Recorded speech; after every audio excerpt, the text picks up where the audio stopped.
ఒకప్పుడు plain black thread వచ్చేసి మనకి మిడిల్‌లో మాత్రమే ఏదైనా చిన్న వర్క్‌తో వచ్చేవండి. అవి చూడంగానే ఏంటంటే హెవీగా ఉందనో, లేదు కంప్లీట్‌గా నల్లగా ఉందనో వద్దు అనేసుకునేవాళ్ళు. సో, అదే థ్రెడ్‌తో కొంచెం ట్రెండింగ్‌గా, అందంగా కూడా చేయొచ్చు అన్న కాన్సెప్ట్‌తో ఇలా ఒక బ్యూటిఫుల్ డిజైన్ టర్న్ ఔట్ చేసాము.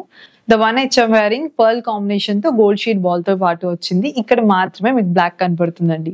మిడిల్‌లో కూడా బ్లాక్ ఉంది గానీ అది అందంగా బాల్ లాగే ఉంది చక్కగా. సంథింగ్ ట్రెండీ అది చెప్పాలంటే.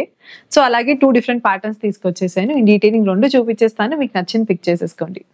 సో, డిజైన్ చూసుకుంటే గనుక మొత్తం మనకి బ్లాక్ థ్రెడ్‌తో స్టార్ట్ అయిపోయి నాట్స్ వచ్చేసి ఇక్కడ small to big size pearls వచ్చాయి. దాని మధ్యలో గోల్డ్ షీట్ బాల్ వచ్చిందండి. ఈ బాల్ చూసారు కదా! ఇలాగే చాలా వేరియేషన్స్ ఉంటాయి. అందులో ఇదొకటి ఇంకొక variation. Blue with white colour combination. ఇలా మీకు ఎలాంటి కస్టమైజేషన్స్ కావాలనుకున్నా గానీ you can reach out to us అండి. సో, డీటెయిలింగ్ చూసారు కదండీ! బ్లాక్ థ్రెడ్, పర్ల్ 2 ప్యాటర్న్స్‌లోని ఒకటే వేరియేషన్ ఏంటంటే గోల్డ్ షీట్ బాల్స్. దీంట్లో ఒక కాంబినేషన్, దీంట్లో ఒక కాంబినేషన్ పెట్టాము. ఈ 2 కాదండి. ఆల్‌మోస్ట్ ఒక 150 వేరియేషన్స్ ఆఫ్ బాల్స్ ఉంటాయి మన దగ్గర. చిన్ని సైజ్ నుంచి పెద్ద సైజ్ వరకు. స్టార్ట్స్ ప్రైజింగ్ చెప్పాలంటే అప్రాక్సిమేట్‌లీ 2000 నుంచి 30,000 వరకు ఈచ్ సింగిల్ బాల్ ప్రైస్ చెప్తున్నాను నేను. సో, అలాగా మీకు నచ్చిన దాంట్లో మీరు కస్టమైజ్ చేసుకోవచ్చు. ఇలాంటి లవ్లీ ట్రెడిషనల్ శారీస్ మీ దగ్గర చాలా అందంగా ఉంటుంది. Thank you.